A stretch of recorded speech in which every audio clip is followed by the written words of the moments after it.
శ్రీ గురుభ్యో నమ. శ్రీమతే రామానుజాయ నమ. ఆండాళ్ తిరువడిగలే శరణం. జయ శ్రీకృష్ణ. లీలాతుంగస్తనగిరితటీ సుప్తముద్భోజ్య కృష్ణం పారాఢ్యం స్వం శృతిశతశిరసిద్ధమధ్యాపయంతి స్వోచ్ఛిష్టాయాం సృజనిగళితం యా బలాత్కృత్య భుంక్తే గోదా తస్యై నమిదమిదం భూయేవాస్తు భూయః. ప్రియ భగవద్బంధువులారా, నిన్నటి వరకు గోదా అమ్మవారు 10 మంది భాగవతోత్తములైనటువంటి గోపికామణులందరినీ మేల్కొల్పారు.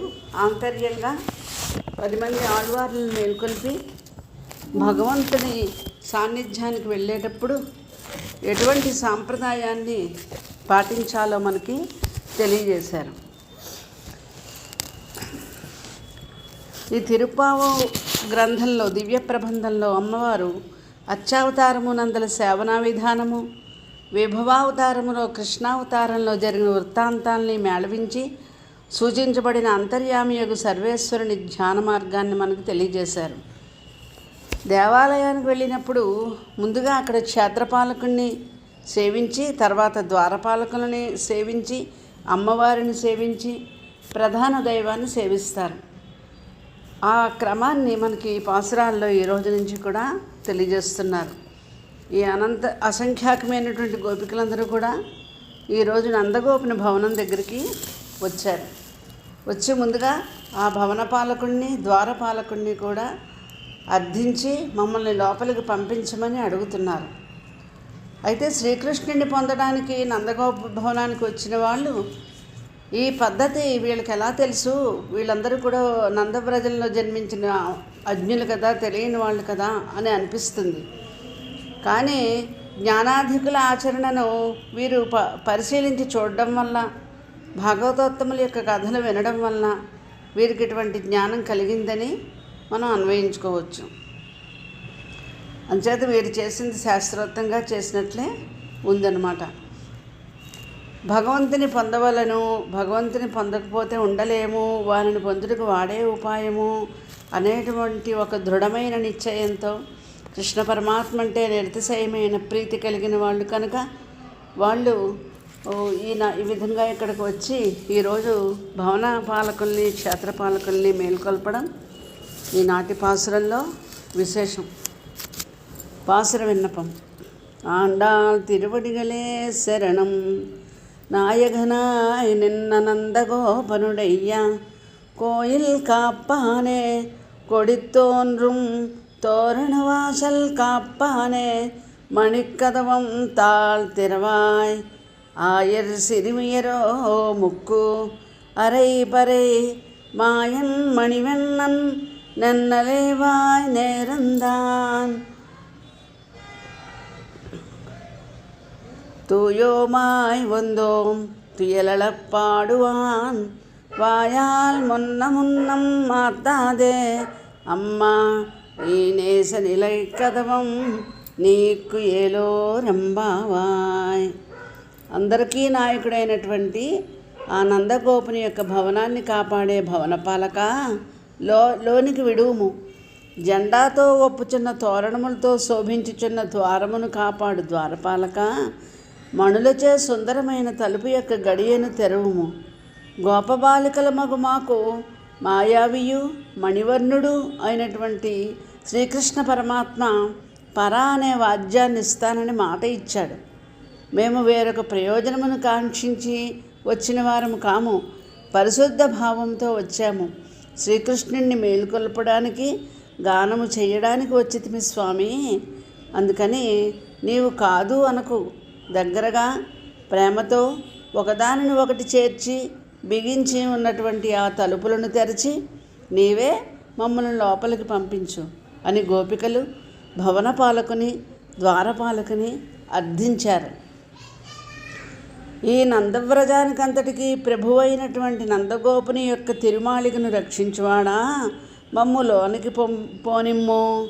మేము రేపల్లెలో ఉండే గొల్లపిల్లలము స్వామిని చూడ్డానికి వచ్చాము. అందున మార్గళి స్నానము చేసి మరీ వచ్చాము. మణులతో కూడిన గడియను తెరువుము. మేము స్వామికి శరణాగతి చేసిన వారము. ఇంతకుముందు అజ్ఞానులమైనను స్వామి యందు అత్యధిక ప్రామాణరాగములు కలవారము.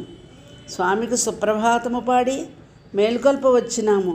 గొల్లవంశంలో పుట్టిన మాకు ఆశ్చర్యగుణచేష్టితుడును ఇంద్రనీలమణి వర్ణము గల శరీరము కలవాడును ఒక శ్రీకృష్ణుడు మాకు పరై అనే ధ్వనించడు వాద్యమునిస్తునని నిన్ననే వాగ్దానం చేశాడు. అంచేత ఇప్పుడు మాకు అనన్య ప్రయోజనం ఏమీ లేదు. స్వామిని చూడడం, ఆయనకి మేల్కొల్పు పాడడం అని. అందువలన భవనపాలకులారా, ద్వారపాలకురా, మాకు అడ్డగించక మాకు అనుమతి నిమ్మని ప్రార్థించారు. గోపికలు నిద్రపోతున్న ఆ నందవ్రజంలో కృష్ణ సంశ్లేష యోగ్యత గల గోపికలందరినీ మేల్కొల్పి ఈరోజు ఇక్కడికి చేరుకున్నారు. భగవంతుణ్ణి ఆశ్రయించినప్పుడు మహాపురుషుల ద్వారా ఆశ్రయించాలి అని చెప్తారు. అందుకే తాము కూడా భవనపాలకుడిని, ద్వారపాలకుడిని అర్థించి కృష్ణ పరమాత్మని దర్శించాలి. కృష్ణ పరమాత్మ కంటే ముందు ఆచార్య స్థానంలో ఉన్న నందగోపుణ్ణి కూడా ఆశ్రయించాలి అని ఒక సాంప్రదాయాన్ని ఇందులో తెలియజేస్తూ, ఇది 2వ దశ తిరుప్పావైలో ఈ రోజు నుంచి 3వ దశ ప్రారంభమవుతుంది. నిన్నటితో 2వ దశ అయింది. ఇప్పుడు నిద్రిస్తున్న గోపికలందరినీ మేల్కొల్పారు కదా, వ్రతగోష్ఠిలోనికి ఆహ్వానించారు. నందభవనాన్ని చేరుకున్నారు. భాగవతుల్ని పురస్కరించుకుని కార్యక్రమాలు చేస్తే అవి తొందరగా సఫలమవుతాయట. అలా భాగవతోత్తముల్ని పురస్కరించుకుని కార్యములు చేయకుండా అక్రమంగా వెళ్ళినట్లయితే శూర్పణఖ వలె పరాభవాన్ని పొందుతామట. అందుకని పురుషకారాన్ని పొందాలి, ఆ భగవంతుని పొందాలి అంటే భాగవతోత్తములు లేకుండా పెరుమాళ్ళని ఆశ్రయించకూడదు అనే విషయాన్ని ఈ పాసురంలో మనకు అమ్మ అనుగ్రహిస్తున్నారు. అందుకనే ద్వారపాలకుణ్ణి, భవనపాలకుణ్ణి వేడుకున్నారు. దేవాలయానికి వెళ్ళి తిన్నగా స్వామిని దర్శించకూడదని మన పెద్దలు, ఆచార్యులు మనకి తెలియజేశారు. అందుకని మొదట క్షేత్రపాలకుణ్ణి చూడాలి, తర్వాత ద్వారపాలకుణ్ణి చూడాలి, తర్వాత అమ్మవారిని దర్శించాలి, తర్వాతనే స్వామివారిని దర్శించాలనే ఒక నియమం ఉంది కదా. ఆ నియమాన్నే మనకి ఇక్కడ ఆండాళ్ళ తల్లి ఈ పాసురంలో చెప్పిన విషయం. ఆ భవనానికి ఒక తోరణం, ధ్వజం కట్టి ఉన్నాయి. అదే నందగోప భవనం అని మన వాళ్ళందరికీ తెలుసు. ఎందుకంటే నందగోపుడు ఆ ఊరికి గ్రామ పెద్ద మరియు ఐశ్వర్యవంతుడు కాబట్టి ఆ ఇంటికి ఒక జెండా కట్టబడి ఉందన్నమాట. నందగోకులం కదా, పైగా ఎప్పుడూ ఒక అసురుడు వస్తాడేమోనని భవనపాలకుడు, ద్వారపాలకుడు కూడా అక్కడ ఉన్నారు. నాయనిన్రా నాయకుడు ఉండే నందగోపునుడయ్యా, నందగోపుని యొక్క కోయిల్ కాపానే, భవనాన్ని కాపాడేవాడా అని. మరి నందగోపుడు ఎందుకు మళ్ళీ ఇక్కడ అంటే, నందగోపుడే ఆ వ్రజానికి నాయకుడు కాబట్టి. చిన్నపిల్లల్ని చూసి ఆయన కంటితోనే అంగీకారం చెప్పి భవనపాలకుడు వీళ్ళని లోపలికి పంపించారు. అంటే పెద్ద గేట్ ఉంటుంది కదా, అది తీసి పంపించారు. అక్కడ మందిరం తీయడానికి ద్వారపాలకులు ఉన్నాడు. ఆయన కొడితోన్రం, ఆయన చేతిలో ఒక గరుడ ధ్వజం ఉంది. దాన్ని గుర్తు చేసుకుని కృష్ణుడు ఇక్కడే ఉంటాడు అని మన గోపికలు గ్రహించి ఆయన్ని కూడా అర్థించారు. అందరూ కృష్ణుడిని కలవడానికి రాత్రులే వచ్చేవారట. ఎందుకంటే కృష్ణుడు పగలంతా కూడా గోవులను గోపాలుడిగా గోపబాలుడితో కలిసి గోవుల్ని రక్షించడానికి అడవులకు వెళ్ళేవాడు, యమునా తీరానికి వెళ్ళిపోయేవాడు. అందువలన కృష్ణ పరమాత్మని కలవాలంటే వ్రజంలో ఉండే గోపకన్యలు రాత్రిపూటే వచ్చేవారట. అది వాళ్ళకి సులభంగా తెలియాలని కృష్ణుడు వాళ్ళ ఇంటికి ఒక ధ్వజాన్ని కట్టించారట. ఇలా ఇది భగవంతుని యొక్క చేష్ట. తోరణవాసల్, అద్భుతమైన తోరణం చెక్కి ఉన్నటువంటి ఒక ద్వారం ఉంది. కృష్ణుడిని చూద్దామని వచ్చిన వాళ్ళు ఆ అద్భుతమైన తోరణాన్ని చూసి శ్రీకృష్ణుడిని చూసినట్లు మురిసిపోవాలని నందగోపుని యొక్క ఆలోచన. అంటే ఇతర అనన్యమైనటువంటి చింత లేకుండా కృష్ణుని యందు మాత్రమే దృష్టి కలిగిన వారు అక్కడికి వస్తూ ఉంటారు. అంచేత నందగోపుడు అలాంటి ఏర్పాటు చేయించేట. అలాంటి ద్వారాన్ని కాపాడేటువంటి వారా వాడ మణికదవం మణులతో తీసినటువంటి ద్వారం తెరవాయ్, తాళం తీయవయ్యా అంటే ద్వారపాలకుడు అడిగారు, ఇప్పుడు ఎందుకు వచ్చారు మీరు ఇంత తెల్లవారుజాము? నేను కృష్ణుని కలవడానికి వీరలేదు అన్నట్టున్నాడు. ఆయన శీరమయ్యేరో ముక్కు, మేమంతా చిన్నపిల్లలం, అమాయకులం, మేము ఏరుకోరి వచ్చాము.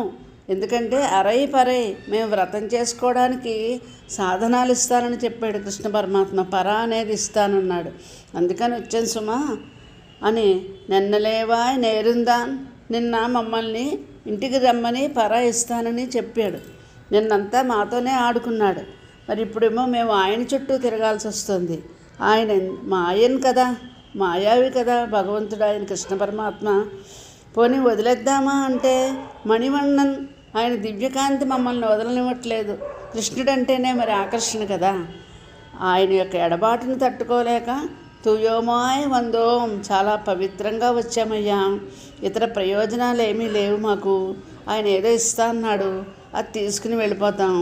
తూలెర పాడువాన్, పవళించి ఉన్నాడనుకో, ఆయన చూసి నిద్రాముద్రాభిరామం, నిద్రలో మనోహరంగా ఉండే ఆయన్ని చూసి ఒక పాట పాడి సుప్రభాతం పాడి వెళ్ళిపోతాం. వాయాల్ మొన్న మాట్లాదే అమ్మా, స్వామి ముందు నీవు నోటితో అడ్డు చెప్పకుండా ఓ నాయనా మమ్మల్ని లోపలికి పంపించు. కృష్ణుడు యొక్క ప్రేమ చేత బంధింపబడి ఉన్న ఆ ద్వారాలను తెరిచిపెట్టు.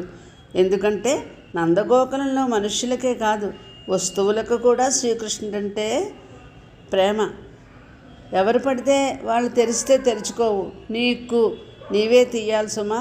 కాబట్టి ఆ భవన ద్వారాలు తీసి మమ్మల్ని లోపలికి పంపించు అని ఈరోజు గోదామ్మవారు భవన పాలకుల్ని, ద్వారపాలకుల్ని మేలుకొల్పడం జరిగింది. వారిని అర్థించారు వినయంగా, మేము లోపలికి వెళ్ళాలి పంపించమని.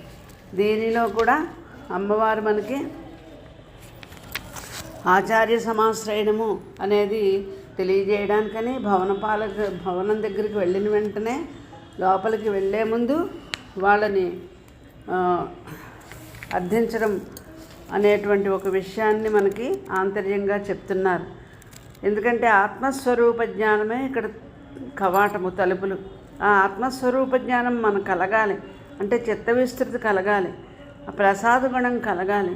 అందుచేత భగవద్ విషయాన్ని అందుకోకుండా ఆటంకపరిచేటువంటి అజ్ఞానం అనే కవాటాలను తీసి ఆత్మస్వస్వరూప జ్ఞానం కలగాలి అనే ఉద్దేశంతో ఈరోజు పాసురంలో భవనపాలక ద్వారపాలకుల్ని మేల్కొల్పడం జరిగింది. స్వస్తి.